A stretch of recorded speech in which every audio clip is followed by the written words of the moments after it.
Hello, everybody. Welcome to this episode of Punching Through, where we are chatting with women leaders who have blazed a trail and are an inspiration to one and all.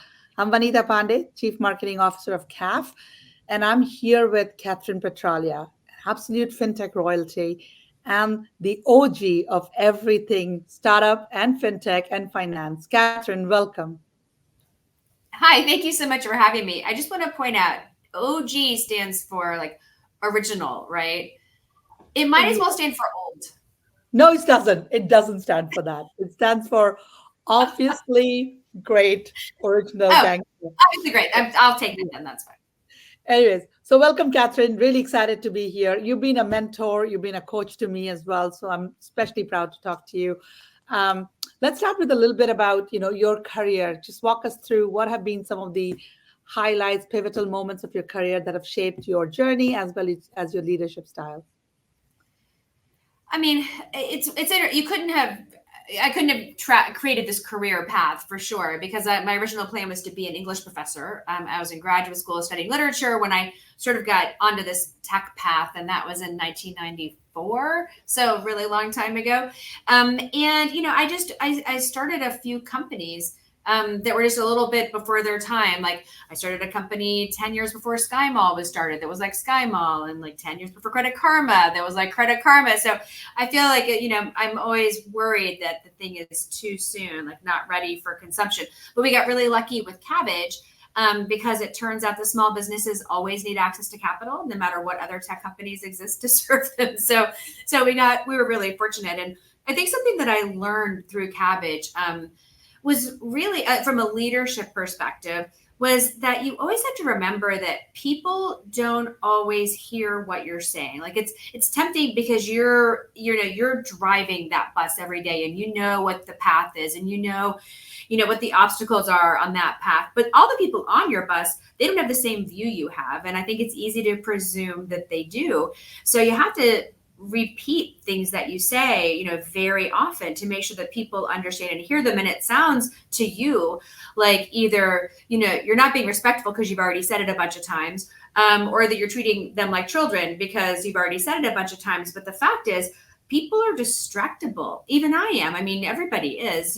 Somebody's grandmother might be ill, or they stubbed their toe, or they're hungry, or they didn't get a good night's sleep, or their baby's annoying them, like whatever those things are, like they prevent us from absorbing information. So I think what I learned through that experience at Cabbage, one thing that was really important was that you have to make sure people understand where you're going, and you have to say it a lot of times.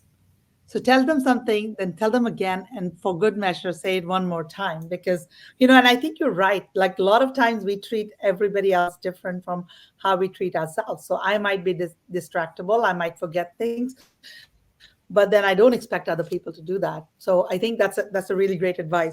So much goodness. What I really want to kind of dig in a little bit more on is you wanted to be an English major and then you ended Professor. up a I professor. was an English major. Yeah, sorry. You were an English major, wanted to be a professor. You ended up in tech. Kathryn, that's a divide, right? You went from like tech is STEM, technical, being able to talk, had to wear multiple hats, and you're like a legend in fraud prevention, that world as well from an operation side. So a lot of women struggle to make that leap. Like, how did you embrace this journey and make the change, Kathryn? I think I'm just a flexible person. I probably started when I was a kid. My parents got divorced when I was young. I was 6. And so I just learned how to adapt to my surroundings. And I was also really fortunate that I was a little kid. My parents got me a computer. So I mean, this is in 1979 when that wasn't super common. I wasn't like a developer or anything, but I did understand like how to use a computer and why technology was an important. And I was an early like internet adopter.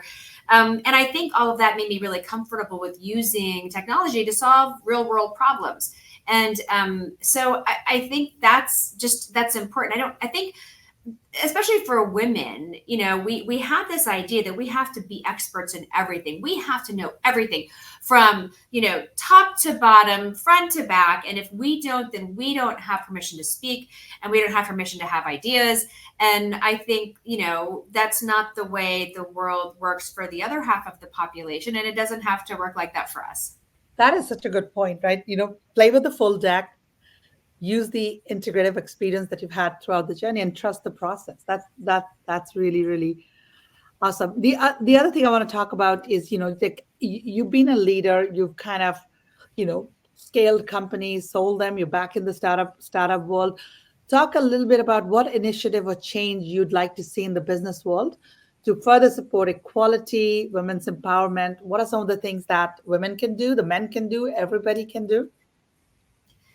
Well, I've seen so much change in the last 15 years, honestly. And it's change I didn't even realize needed to happen because, as a younger person, like when I was in my early 30s and I was in fintech then, I didn't really observe that there weren't any women. It just wasn't something I was paying attention to. And then it happened, I guess it was when we started Cabbage. So in 2008, 2009, we're meeting with investors on the West Coast. And after, I don't know, 10 or 12 meetings, we go into a venture meeting and a woman walks into the room and she wasn't bringing me water. And I was like, wait, you're gonna like sit at the table? Like you're in this meeting? That's interesting. Like I just, for some reason, like that moment was really clarifying for me, and how little influence women were having in venture, just in that space. But what I've observed, in the subsequent 15 years is how many more women are entering the space, how many women are passionate about it, how comfortable women are. Just contacting women and building networks, people they don't even know. I hear from women all the time, young women who are like, hey, can I just talk to you? Because I have some ideas or, I want to get your advice or tell me what you did. And I try to talk to as many people as I can because I think it's just really amazing that the internet has enabled this opportunity for women to talk to each other. And I think that's what's really important. But the other thing I'll add, I'll try to be brief, is that it's important not to forget that men are important too. Like they share this planet with us. They share our lives with us. They're our fathers and our brothers and our spouses and our children.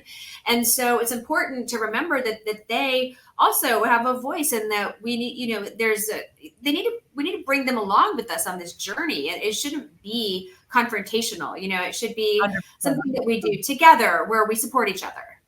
100%. And I think that's a good point. Some of the best mentors that I've had have been men, right? And also I think the networking bit, and you touched upon the fact that you don't have to be perfect. Like Alexander the Good enough is okay. It need not be Alexander the Great every time. So this is really, really great. Any advice for someone who's just starting out their career? Well, I say this a lot. I mean, it's super tempting for anybody, to be excited about starting a company or, joining a startup. But I think it is really hard to learn how to work at a startup. And I'll give you a personal example. I my first startup of my own was, I think it was 1995, maybe 96. And it was an e-commerce company, which was, again, sort of in the early times of the internet when consumers were afraid to put their credit cards online. Just tell you how hard it was to start something at that time.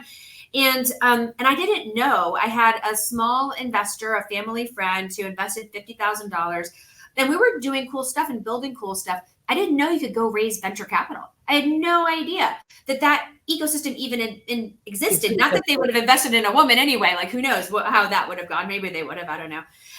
But I think that was such an interesting experience to not even realize that this whole world was open to me. So I think had I had a regular job for a little while, I might have known that, understood that, and maybe made some different decisions. So I do think it's important to go work somewhere where you can learn how to work with people, how to get the work done, how to make a PowerPoint that tells a story, in 5 slides, like all those things that you can learn at a larger employer or something more established, and then go do a startup and fulfill your dreams. And I know that sounds like an old person just saying, oh, you should go put in your time. And I don't mean it that way, but I think there's a lot of value in what you can learn.